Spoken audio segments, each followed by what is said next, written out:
Hey everyone, welcome. Today I'm walking you through how to resubscribe a contact or customer to your marketing emails in HubSpot, whether they unsubscribed by accident or want back in. Quick, clear, and up to date for 2026. First, log into your HubSpot account and click the settings icon in the top navigation bar. Then, in the left sidebar menu, go to Marketing, Email.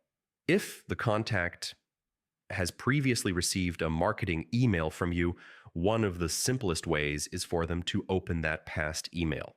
At the bottom, there's a Manage Preferences link they can click. From there, they can re-opt in. It's quick and respects their own control over communication. If they can't find a past email, you can also let them resubscribe using a form tied to a subscription type. Submit the form as usual. That can re-opt them in for the subscription type associated with that form.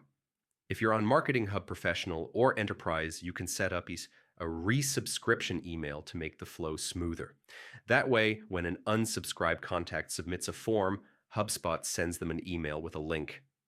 They click it to confirm they want back in.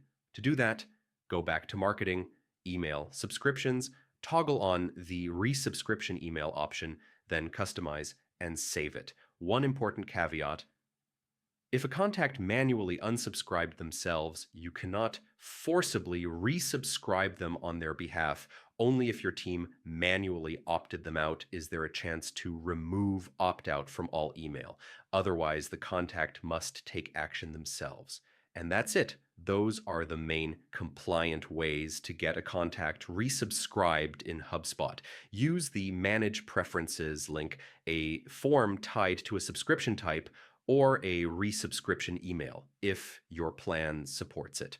Always remember, if they opted out themselves, they need to re-opt in. Thanks for watching Opausa, and I'll catch you next time.